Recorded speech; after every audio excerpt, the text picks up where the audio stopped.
Usually for Thanksgiving, we head out to go see family. Someone else always hosts. We typically help sponsor the host by paying for cleanup, etc. Our home is just too small to host the 30+ folks who typically show up through the day. This year that's obviously not happening. Other than us talking about not doing the usual, Thanksgiving didn't come up until yesterday.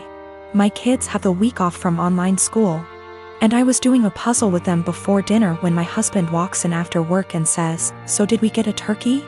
I looked at him and said, "Well, I know I didn't." "Did you?" He stared at me blankly and said, "No." "What do you mean? Do we need to get one still? Is it being delivered?" I shrugged and said, "I don't know nothing about no turkey." The kids and he looked so confused, so I helped them along and said, "I didn't buy anything. I didn't plan anything. No one said anything to me about Thanksgiving. Nobody offered to help meal plan, cook anything, do anything." He blew up yelling at me about how I should have obviously known. I said, "Why?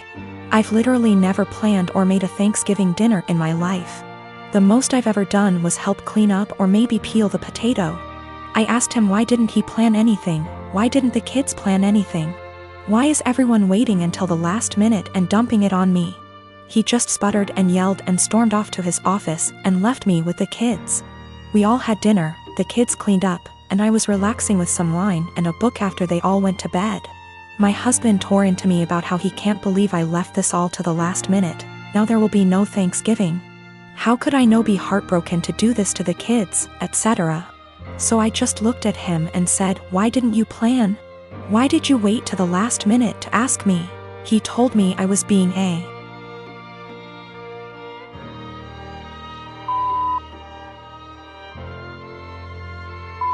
for no reason and stomped off to go sleep in his office. He left without saying a word this morning. I followed up with my kids and asked them if they wanted Thanksgiving. They said they didn't care because the food isn't that good most of the time anyway. I work as well. We split chores, but there's no hard line. I do some, he does some. We both cook, and the oldest cooks as well. I just don't get why Thanksgiving is on my plate. Why, just because I'm a woman? A lot of people seem to think that my kids are like toddlers or something. They're old enough to help make the menu for dinners, help with cooking, etc. Anyway, I told my husband that if he wants to do some traditional Thanksgiving with all the fattening, carby, salty, beige food, he can go ahead and plan it and I'll help in the same capacity as always. If he wants me and the kids to cook something together, aka a normal, average Thursday, I'll continue with what was scheduled. The kids genuinely do not care. Thanksgiving doesn't mean anything to them. One of them has been asking for us to stay home for years. One of them barely touches the food as it, and the other one only likes to go so she can see her cousins. And she sees them all the time anyway. The middle kid already dug out another puzzle for us and they're just happy they're off school. Also, we don't do Christmas.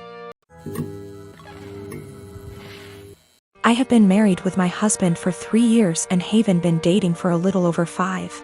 My husband has this friend Mary. They've known each other since they were in high school and she's considered one of the boys, if you may. That basically means she's always invited to all the fishing trips and stuff, which I don't mind at all. I trust my husband. Well, my problems with Mary started when she first found out I'm half Romanian. It started kinda innocently, with her asking me to say certain words, teach her some insults etc., which didn't necessarily bother me. But it usually put me on the spot whenever we were out with my husband's group of friends. It only escalated to her Googling stuff about Romania and asking me, "Are you a vampire? Do you bite your husband by the neck?" to, "Are you a gypsy? I bet you've got some of that gypsy blood in you," which is just blatantly racist. Last week, me and my husband organized a mini barbecue with our friends and Mary was invited by my husband despite me telling him she makes me uncomfortable. He said he had talked to her about her remarks and she's been understanding, so it's unlikely she'll say something this time. It was midnight and there were about 4 of us left and I accidentally spilled some red wine on Mary's jeans when I tripped over a carpet. All hell broke loose. Mary started saying that I'm a witch and I'm trying to ruin her life and this whole thing is part of my ritual and I'm just a immigrant gypsy trying to ruin my husband's life and I've poisoned my husband against her. I started crying and profusely apologizing. When she wouldn't drop it, I kicked her out and banned her from ever coming to my house again. My husband insists that Mary was just drunk and talking nonsense and he would talk to her. He also told me I'm way too sensitive about my heritage and I'm an a-hole for banning her. Mary has since given me a half-hearted apology, but I'm still not okay with her. I guess this is the update some of you wanted. Sorry, I'm still a mess and ick how coherent I am. We've talked. He admitted to being in and out of an affair with Mary in the first 2 weeks of our relationship and she wanted to win him back, I guess. I called my mom to come help me pack some stuff and him out. That's it. Mary can have him. I've been gaslit for years and it took a Reddit post to realize. Oh, the irony. Thank you, Reddit. A lot of people seemed suspicious of Mary and my husband's friendship / relationship etc. and have asked if I ever suspected anything. No, I didn't. Me and my husband had, or I thought we had, a very strong relationship, based on communication and honesty.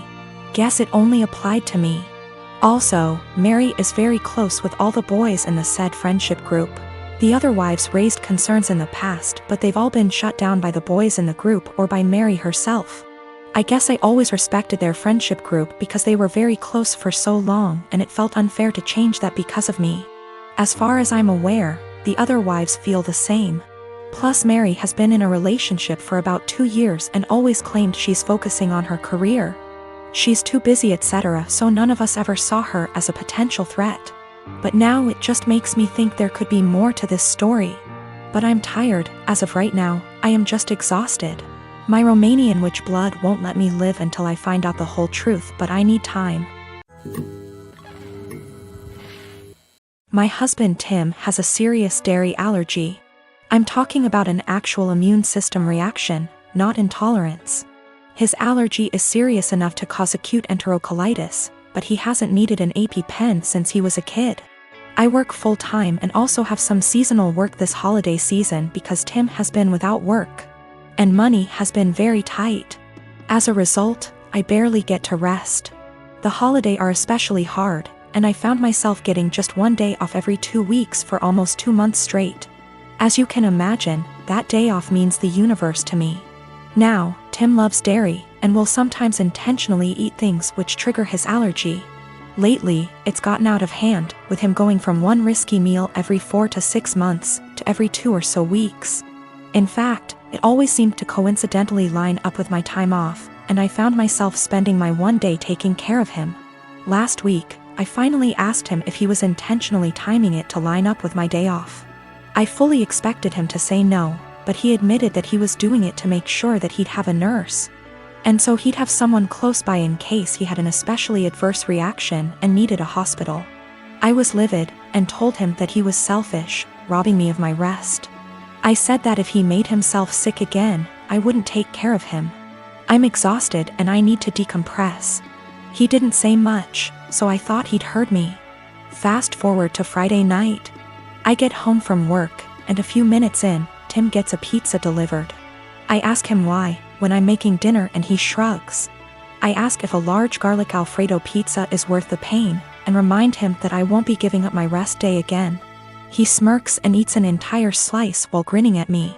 I left it at that and went back to my dinner. Predictably, he got sick, profusely vomiting, retching and groaning from the intense cramping and diarrhea. I slept in the guest room to get away from the sound and smell. He called for me several times and I repeatedly told him no. Hours later, he was still sick and woke me up at the crack of dawn to go get him Pedialyte and meds because he was very dehydrated and still in pain. I told him to order it in and asked him to get out and let me sleep. He was still whimpering when I eventually got up to shower and eat. Again, I did nothing to help or comfort him. By evening, he was sulking, and by morning when I had to work, he was enraged. He yelled, and by the end of the day he told our friends and family that he nearly died and I neglected him. His family accused me of passively trying to kill him. His mom called, shouting that he could have had a life-threatening reaction due to my petty actions, and that I'm a shit wife for not minding his health. I'm starting to feel guilty because she's right and he could have been seriously hurt. About 5 years ago, my now estranged daughter, ED, cheated on her boyfriend, Brad, and got together with a guy, Ken.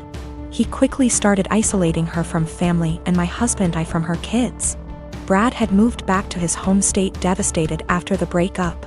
I discussed red flags her. I let her know we are here for her and concerned. Her and Ken suddenly took off and moved to another state. For 5 months, my husband I worried about her and the kids as we had n//c at all with them.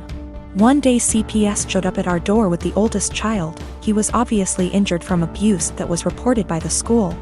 We had no idea they had moved back to the area. We agreed to take them in. The next 20 months were traumatic, complicated, emotional, and difficult for everyone. Through it we re-established a relationship with the older child's dad, Dan. Daughter failed to comply with her plan and remained with Ken. Dan worked hard to get custody of his child and he gave ED scheduled weekly phone calls. She called oldest child 2x nothing since. We agreed to permanent custody of youngest. In the process, I put aside the hurt ED caused and agreed to scheduled weekly phone calls and supervised visits in person when schedules allowed. Legally, any or no contact is at my sole discretion. Ken was not allowed to interfere //attend. ED quit calling //scheduling visits after 3 months. I reset the call schedule to 1 XEA mon. No calls.